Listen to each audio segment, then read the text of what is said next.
Ce programme est financé par les amis et partenaires du ministère de Joyce Meyer. Parlez-vous plus de ce dont vous avez peur que de combien Dieu vous aime et à quel point il est bon et comment il vous a libéré de la peur? Combien de fois dans votre vie avez-vous dit « Je n'aurai pas peur » comparé au nombre de fois où vous avez dit « J'ai peur ».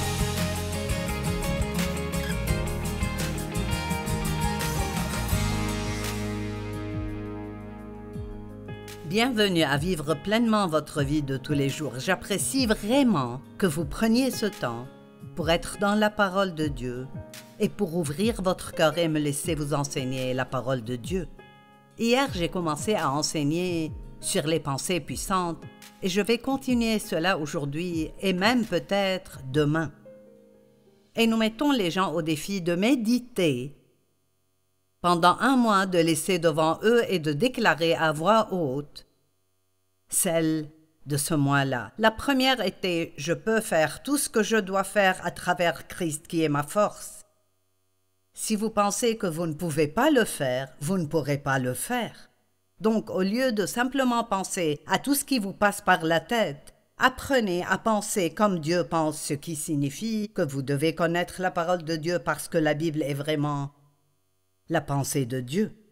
C'est ce qu'il pense de nous, à ce qu'il pense du péché et de différents types de comportements, c'est la parole de Dieu pour nous.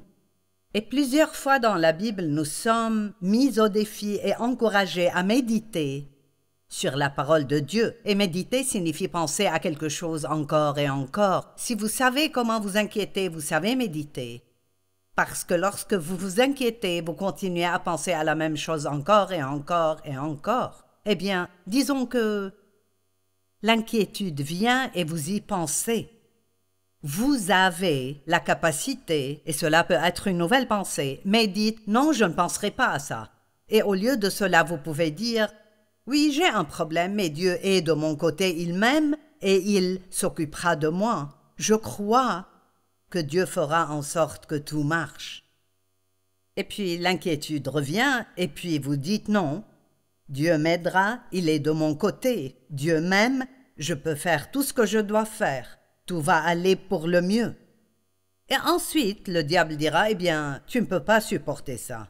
Et vous dites, je peux faire tout ce que je dois faire grâce au Christ, qui est ma force.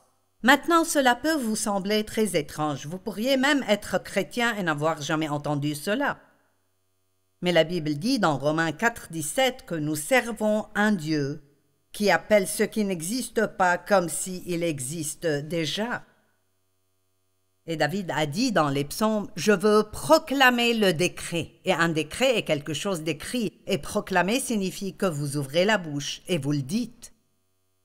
En fait, vous pouvez trouver toutes sortes de passages qui soutiennent ce que je vous dis. Je ne peux pas poser les mêmes fondations tous les jours. Mais aujourd'hui, je vais continuer avec la troisième pensée puissante. Combien de personnes disent « J'ai peur, j'ai peur. J'ai peur de voler. J'ai peur du dentiste. J'ai peur d'aller faire un examen. » Savez-vous combien de personnes ne veulent pas aller chez le médecin parce qu'ils ont peur de ce que le médecin leur dirait?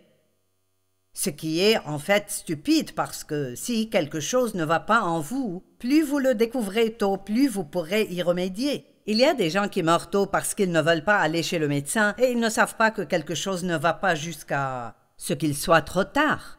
Nous n'avons pas à vivre dans la peur. 1 Jean dit « L'amour parfait chasse la peur ». Au lieu de dire que vous avez peur, pensez et dites « Je ne vivrai pas dans la peur. Je ne vivrai pas dans la peur. Je ne vivrai pas dans la peur. » Quand vous avez un problème, vous ressentez tout de suite la peur. Ou vous avez peur que quelqu'un soit en colère contre vous, ou vous avez peut-être peur que Dieu soit en colère contre vous, ou vous avez peur de mourir, peur. Mais la peur amène le tourment. Et ce n'est pas la volonté de Dieu que vous, moi ou quelqu'un d'autre vivions dans le tourment. Jésus est venu pour que nous puissions avoir et vivre pleinement notre vie jusqu'à ce qu'elle déborde.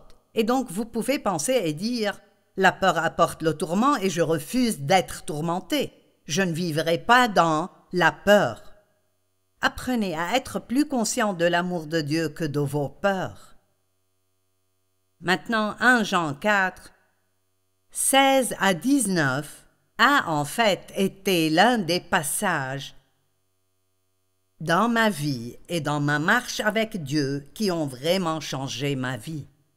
L'une des raisons pour lesquelles nous ne croyons pas vraiment que Dieu nous aime et que nous ne regardons pas vraiment. Nous ne regardons pas quand il fait des choses qui montrent qu'il nous aime. La moitié du temps, nous manquons ceci parce que nous sommes trop occupés à penser à autre chose. Et dans la Bible amplifiée, 1 Jean 4, 16 dit « Or nous avons connu l'amour que Dieu a pour nous et nous y avons cru. Maintenant, vous devez comprendre, nous le reconnaissons et nous en sommes conscients. Si vous êtes inconscient, vous ne savez pas ce qui se passe. Nous l'observons, cela signifie que nous le voyons. Nous l'avons connu, nous avons fait l'expérience de l'amour que Dieu a pour nous. Dieu est amour et celui qui demeure dans l'amour demeure en Dieu. » Verset 18, « Il n'y a pas de peur dans l'amour. La peur n'existe pas. Donc si vous voulez vivre sans peur, vous devrez croire la pensée puissante numéro 2, Dieu m'aime à moi. Et ça va beaucoup vous aider avec la peur. Et faites attention de ne pas dire « j'ai peur, j'ai peur, j'ai peur ». Et si vous pouvez vous discipliner pour méditer là-dessus pendant 30 jours, à la fin de ces 30 jours, vous n'aurez pas à essayer d'y penser. Ce sera juste là, ça fera juste partie de vous.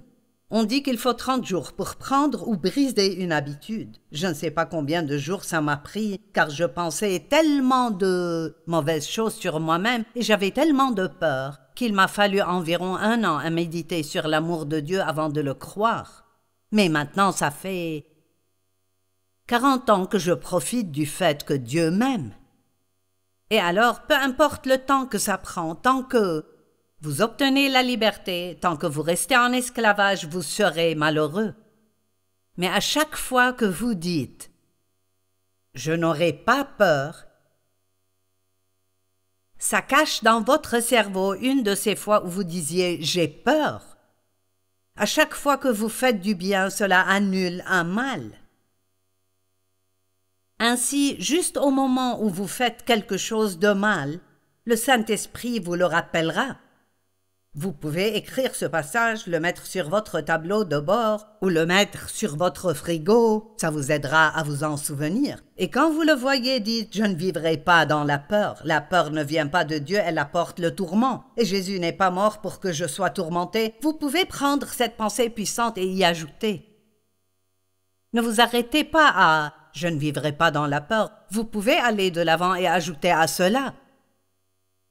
Il n'y a pas de peur dans l'amour, la peur n'existe pas. Au contraire, l'amour parfait chasse la peur. Il expulse toute trace de peur et de terreur.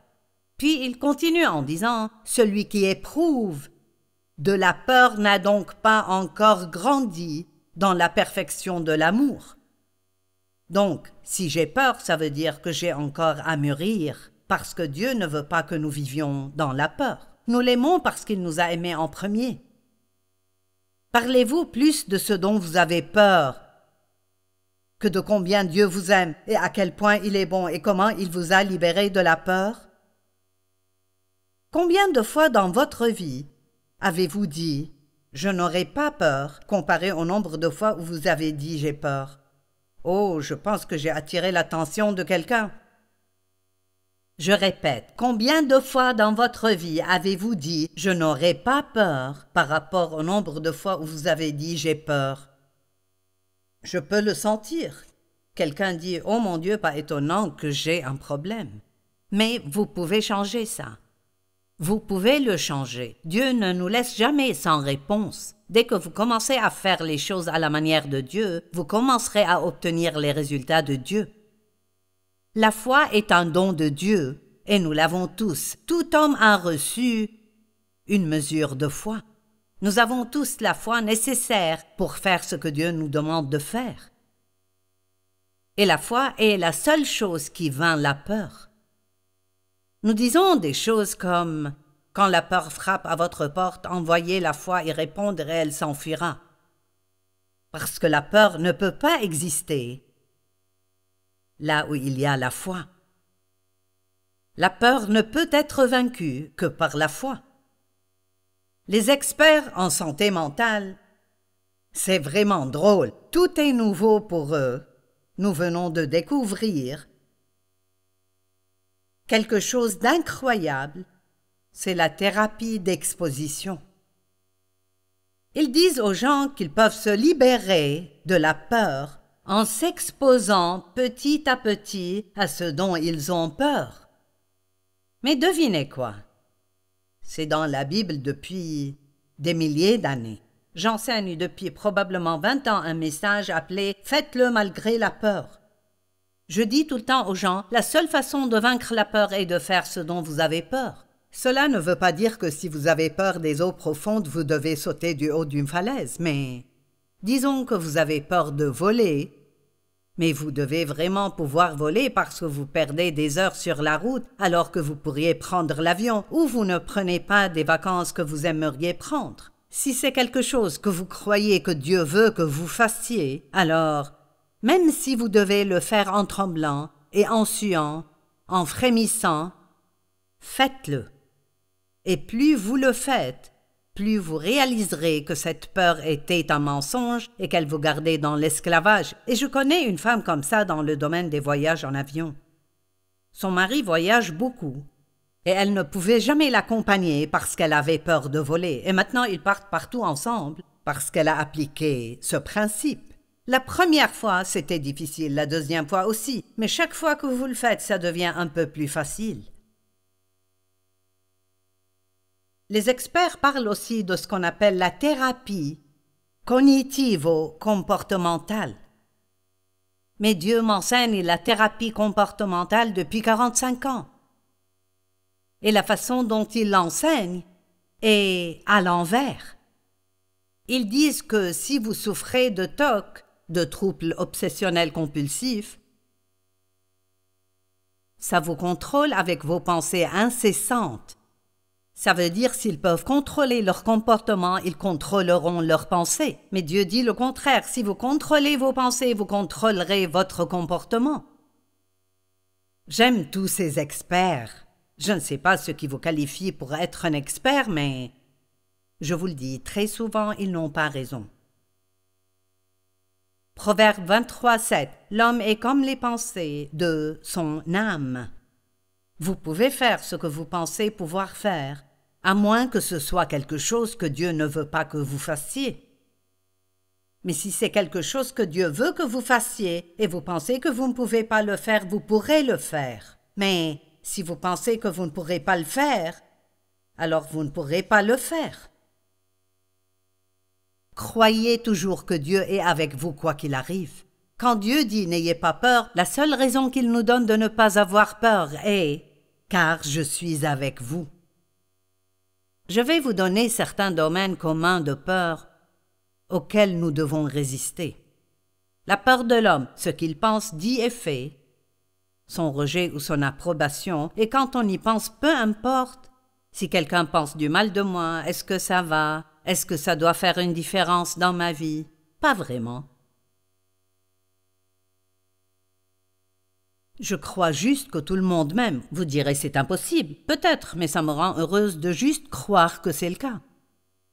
La peur des erreurs passées. La Bible dit clairement que tous nos péchés passés peuvent être pardonnés. La peur de l'inconnu. Mais je pense que c'est passionnant. Si vous saviez tout, la vie n'aurait rien d'enthousiasmant. Il y a beaucoup de choses que je ne sais pas, mais j'ai hâte de voir ce que Dieu fera. La peur que Dieu ne soit pas content de nous ou que nous ne soyons pas assez bons. La peur que ce que nous faisons n'est jamais suffisant. Toujours avoir besoin de faire plus. Ça crée de la pression et nous finissons par faire beaucoup de choses dans la chair qui empêchent Dieu de nous donner une percée. La peur d'être seul. Les phobies de toutes sortes. La peur de ne jamais en avoir assez. La peur que quelque chose de mal arrive à ceux que nous aimons. La peur de la mort. Mais la seule chose que la Bible dit que nous devons avoir, c'est une crainte révérentielle de Dieu. Cela ne signifie pas que nous devons avoir peur que Dieu nous fasse du mal. Nous devons croire que Dieu est Dieu et que ce qu'il dit est vrai. Et que ça arrivera si nous le croyons. Décidez tous les jours de dire « je n'aurai pas peur ». Maintenant, je suis difficile à offenser. Il y a tellement de gens aujourd'hui qui sont en colère, ils sont blessés, ils sont offensés. Et la Bible dit dans Matthieu 24 que c'est l'un des signes de la fin des temps. Beaucoup seront offensés et ils s'éloigneront, et l'amour de beaucoup se refroidira à cause de tous les problèmes dans le monde. Et nous voyons cela aujourd'hui. Les gens sont tellement susceptibles. Laissez-moi vous poser une question et soyez honnête. Êtes-vous susceptible? Êtes-vous facilement blessé? N'utilisez pas l'excuse « je suis blessé facilement ». Eh bien, ne soyez pas blessé facilement. Et arrêtez de dire ça. Dites plutôt « je suis difficile à offenser ». C'est presque impossible de m'offenser. Et dès que quelqu'un me fait du mal, je lui pardonne, je n'attends pas, je lui pardonne tout de suite. Et vous savez, le pardon, la nature du pardon, plus vous vous y accrochez longtemps, plus les racines s'enfoncent. Mais mon Dieu, si vous pardonnez tout de suite avec l'aide de Dieu. Je me souviens d'une fois où quelqu'un m'a vraiment blessé et j'étais en colère. Et je suis allé à mon bureau, j'ai pris ma Bible et j'ai dit « Mon Dieu, je ne sortirai pas de cette pièce tant que tu ne me donnes pas la grâce de dépasser cela. » Nous devons juste être déterminés. Je ne vais pas vivre comme le diable veut que je vive. Je vais avoir la vie que Jésus est mort pour me donner. L'apôtre Paul a dit qu'il fait une chose, c'est sa seule aspiration, oublier ce qui est derrière et s'emparer de ce qui est devant lui. Il a dit « Je vais m'emparer de ces choses que Christ Jésus est mort pour me donner ». En d'autres termes, il a dit « J'ai l'intention de prendre tout ce que Jésus veut que j'ai ». Et ce n'est pas toujours facile. Souvent, vous devez mener le bon combat de la foi. Souvent, ça prend beaucoup trop de temps. Mais chaque jour où vous travaillez avec Dieu, plutôt que contre lui, est un jour où vous allez progresser. Et peut-être que vous ne le remarquerez pas. Mais c'est un progrès. Le monde est rempli de gens en colère, amers, offensés et susceptibles. Mais nous pouvons résister à laisser ces émotions contrôler notre vie. Pensez et dites « Je suis difficile à offenser et je suis prompte à pardonner ». L'une des choses qui aide est dans 1 Corinthiens 13, 7, et c'est que l'amour est toujours prêt à croire le meilleur concernant toute personne. Pourquoi ne devons-nous pas être en colère ou être offensés et manquer de pardon? Cela donne au diable un avantage contre nous. 2 Corinthiens 2, 10 et 11 nous le disent. Et dans Éphésiens 4, il est écrit « Si vous vous mettez en colère, que le soleil ne se couche pas sur votre colère et ne donnez pas accès au diable. » Ne soyez pas en colère. Si vous êtes en colère en ce moment, lâchez prise, abandonnez, confiez cela à Dieu. « Eh bien, Joyce, tu ne sais pas ce qu'ils m'ont fait. » Eh bien, ils ne méritent peut-être pas votre pardon, mais vous méritez la paix, donc laissez tomber. Numéro 5. J'aime les gens et j'aime les aider. Wow, c'est l'une de mes préférées. Je voulais que tout le monde m'aide, mais j'ai appris que je suis plus heureuse si je les aide. On ne peut pas être égoïste et heureux en même temps. J'aime les gens. Je n'aimais pas toujours les gens, parce que je voyais toujours ce qui n'allait pas en eux. Tu as tort ici, tu as tort là, mais vous savez quoi, j'ai souvent tort aussi, et je veux que les gens m'aiment. Nous avons beaucoup de choses qui ne vont pas en nous, et Dieu nous aime et nous pouvons aimer les gens imparfaits. Au lieu de chercher ce qui ne va pas chez eux, regardons toutes les bonnes choses qui sont en eux. Et quels que soient les défauts que vous trouvez chez les gens, il y aura beaucoup plus de choses qui sont bonnes que de choses qui ne le sont pas. Fixez votre pensée et dites « Je ne serai pas offensé, susceptible, en colère, amer et rancunier. J'aime les gens et j'aime vraiment les aider. » C'est la seule façon de ne pas vivre une vie égoïste. J'aime Galates 6.10. Je vais vous dire ceci. Ce n'est pas pour me vanter, c'est la vérité. J'aime faire des choses pour les gens. J'aime surprendre les gens et les rendre heureux. Et ça me rend heureuse de le faire. J'aime faire des choses pour eux, mais quand je fais quelque chose pour moi aussi, parce que j'aime ça.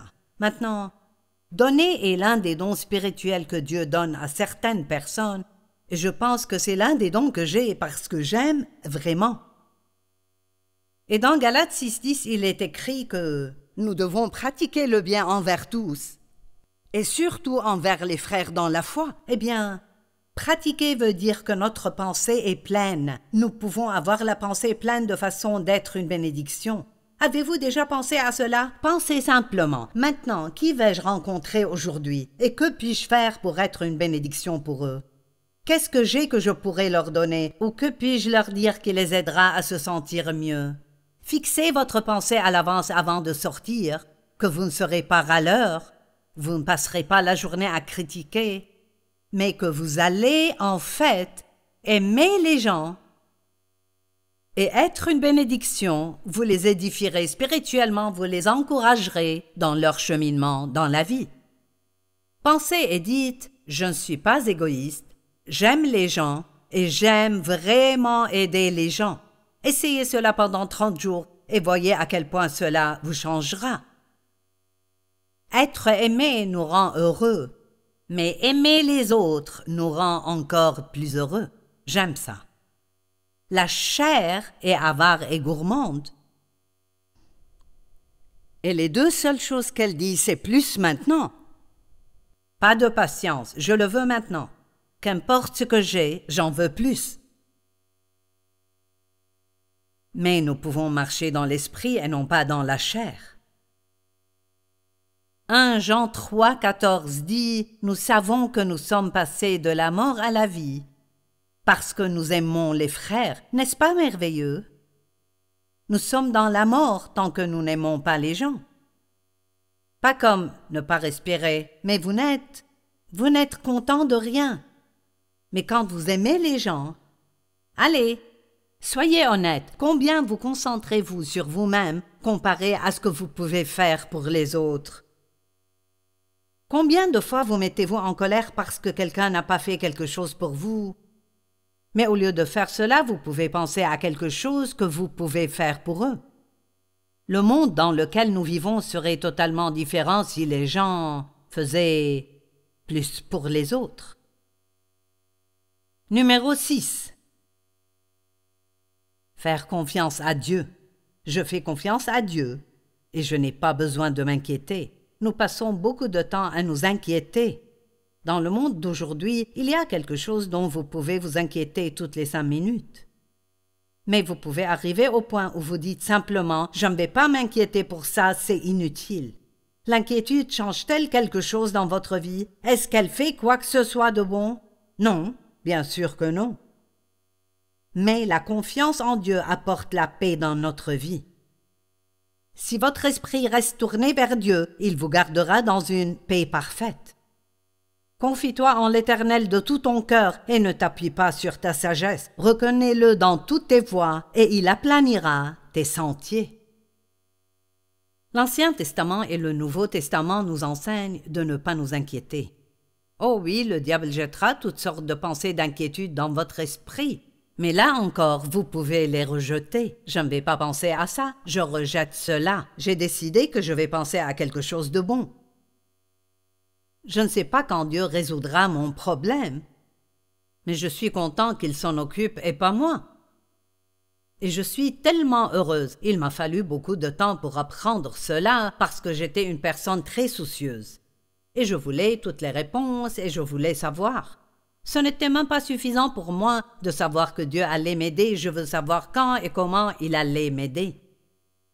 Dieu nous fait savoir juste ce qu'il faut, et il y a des choses que nous pensons avoir besoin de savoir, et Dieu sait que nous n'en avons pas besoin. Il sait que si nous savions tout, nous ne lui ferions pas confiance, et il veut que nous lui fassions confiance. Faire confiance à Dieu amène la paix dans votre vie. L'inquiétude vole le pouvoir. Mais la confiance ajoute du pouvoir à votre vie. Alors chaque fois que vous commencez à vous inquiéter, dites « Je te fais confiance, Dieu ».